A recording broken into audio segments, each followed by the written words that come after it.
This video will explore interfaith marriage in Islam, equity versus equality, Section 1. Equity versus equality, a fundamental distinction in interfaith marriage within Islam.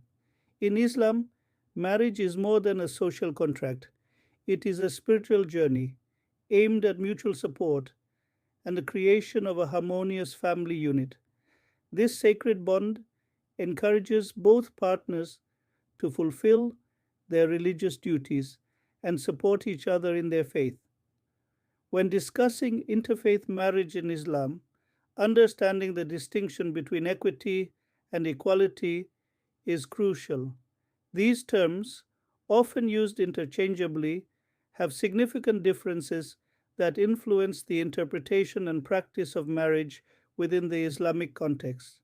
In Western societies, equality often means identical treatment and opportunities, with men and women sharing the same roles and responsibilities in both public and private spheres. Conversely, Islam emphasizes equity, recognizing distinct roles and responsibilities for men and women within a marriage. This approach is about complementarity and balance, not superiority or inferiority, ensuring both partners fulfill their unique roles to create a harmonious family life. This concept of equity is fundamental to understanding the parameters of interfaith marriage in Islam.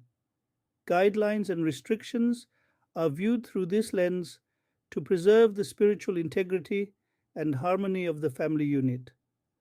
Approaching this topic with sensitivity and a willingness to learn is essential. Open and respectful dialogue can bridge gaps in understanding and foster mutual respect among different faith communities.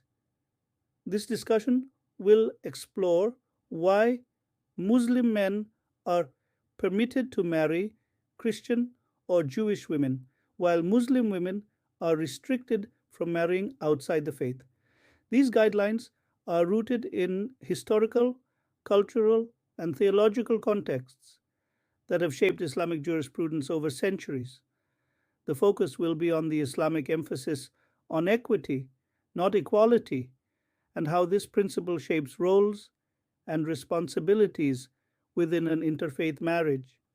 Understanding these principles helps appreciate the wisdom and rationale behind these guidelines.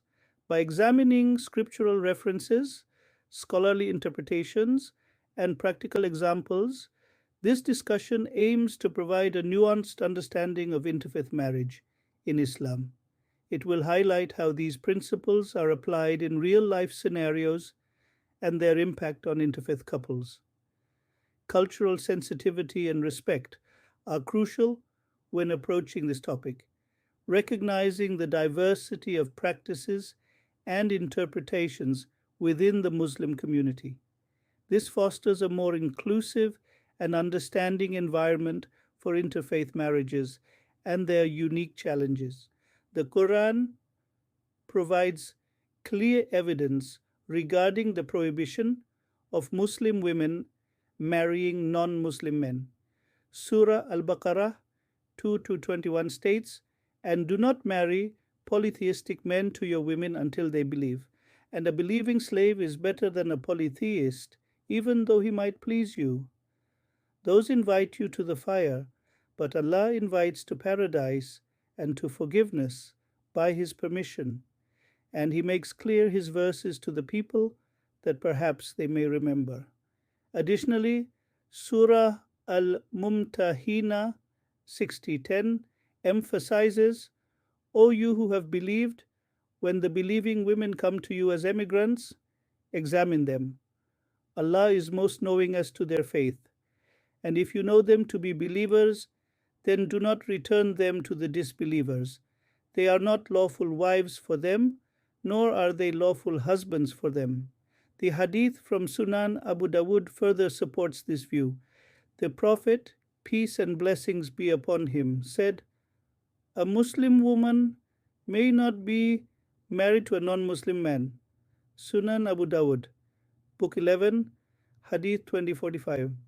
Islamic scholars have consistently upheld the interpretation that a Muslim woman cannot marry a non Muslim man.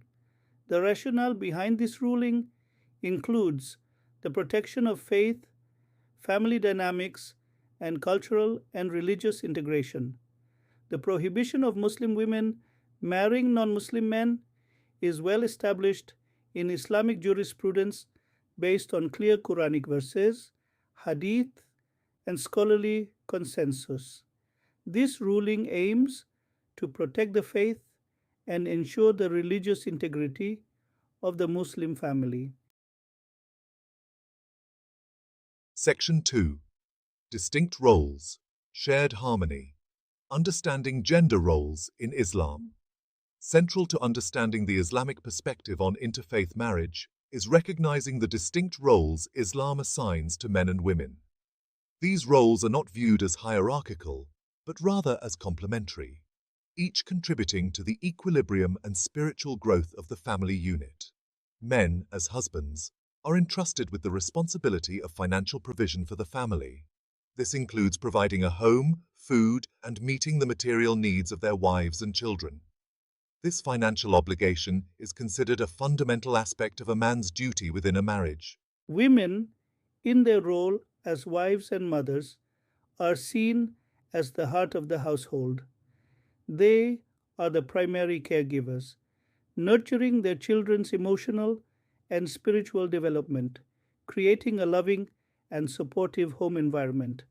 This role is highly valued within Islam and considered essential to the well being of the family. Islam emphasizes that these roles are not meant to limit or confine individuals, but rather to provide a framework for mutual support and understanding within a marriage. Section 3. The Permitted Path, Muslim Men and Marriage to Christian and Jewish Women. Within Islam, Muslim men are permitted to marry women who are people of the book. This term, people of the book, is a respectful designation that acknowledges the shared spiritual heritage and the commonalities between these faiths. This term refers specifically to Jewish and Christian women, who are seen as part of the broader Abrahamic tradition. This allowance stems from the belief that Judaism, Christianity, and Islam share a common Abrahamic origin, tracing their spiritual lineage back to the Prophet Abraham, and recognize similar prophetic traditions. These shared traditions create a foundation of mutual respect and understanding.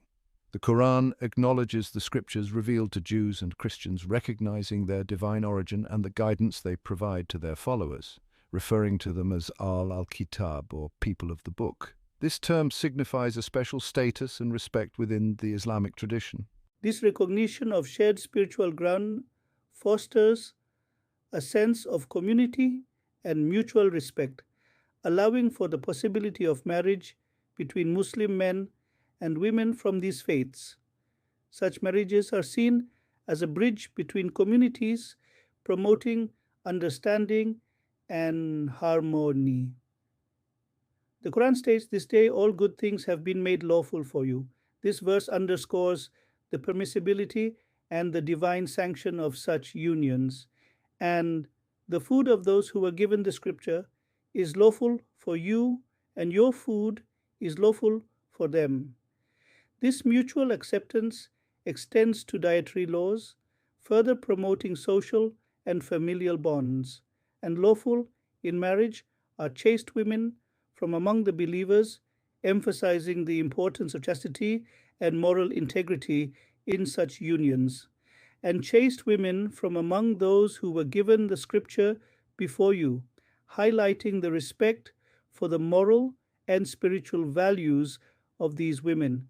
When you give them their due compensation, desiring chastity, not unlawful sexual intercourse or taking secret lovers, Quran 5:5. This verse emphasizes the importance of mutual respect, chastity, and the fulfillment of marital rights and responsibilities. This verse highlights the permissibility of such marriages, providing a clear guideline for respectful and lawful unions. emphasizing the importance of mutual respect, chastity, and the fulfillment of marital rights and responsibilities. These principles are fundamental to maintaining the sanctity and harmony of interfaith marriages. In contrast to men, Muslim women are not permitted to marry outside the faith, even to men from Abrahamic traditions. This restriction is rooted in the understanding of marriage as a sacred covenant that extends beyond a legal or social contract. At its core, marriage within Islam is seen as a spiritual partnership meant to strengthen faith and facilitate the journey towards God. It is believed that a shared faith provides the strongest foundation for this spiritual journey, fostering a deep and enduring bond between spouses. Furthermore, Islam places significant importance on the role of the father in the upbringing of children. It is believed that children inherit their religious identity from their father. Therefore, permitting Muslim women to marry outside the faith could lead to situations where children might not be raised within the Islamic tradition. This principle underscores the importance of maintaining religious continuity within the family structure. While this aspect of Islamic law might differ from perspectives emphasizing individual choice above all else, it reflects the profound significance placed on faith and family within Islamic tradition. To better understand how the concept of equity plays out in interfaith marriages where the husband is Muslim, it's helpful to consider practical examples.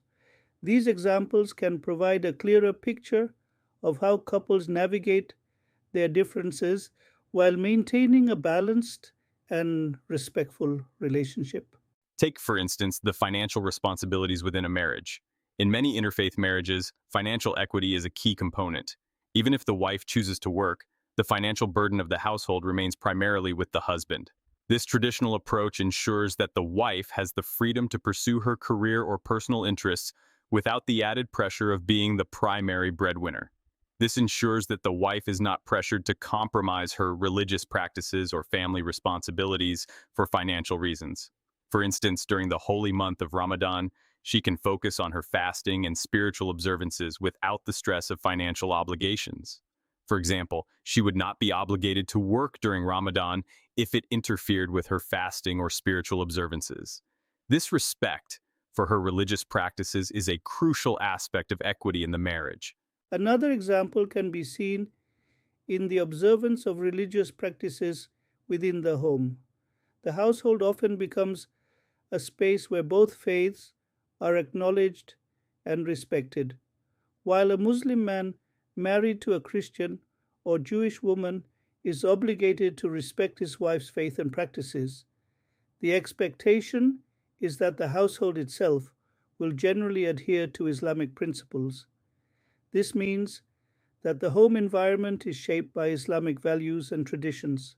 This might involve dietary guidelines like halal eating practices or observing Islamic holidays and customs.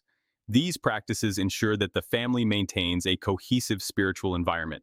This does not mean the wife cannot maintain her own religious practices, but rather that the home environment reflects the faith of the husband, who carries the responsibility of spiritual leadership within the family unit. This balance allows both partners to honor their faiths while creating a harmonious household. In Islam, the general consensus among scholars is that Muslim women are not permitted to marry non-Muslim men. This is based on interpretations of the Quran and Hadith, which emphasize the importance of maintaining the Islamic faith within the family unit. However, there are diverse opinions and interpretations within the Muslim community, and some modern scholars argue for more flexibility in this matter. It's important to consult with knowledgeable religious authorities and consider the cultural and personal context when addressing this question. While traditional scholars maintain a strict interpretation, emphasizing the potential challenges to religious harmony and the upbringing of children within the Islamic faith, contemporary scholars are exploring new dimensions. They argue that in today's interconnected world, interfaith marriages can foster mutual respect and understanding between different religious communities. For Muslim women considering interfaith marriage, it is crucial to have open and honest discussions with their potential partners about religious practices, values, and the upbringing of future children. Seeking guidance from religious authorities who understand the complexities of modern life can also provide valuable insights. Ultimately, the decision is deeply personal and should be made with careful consideration of religious beliefs, family expectations, and the dynamics of the individual relationship. By approaching this sensitive issue with respect and understanding, couples can navigate the challenges and build a strong, faith respecting partnership. Do not forget to tap on the like, subscribe, and share buttons, and also leave a comment.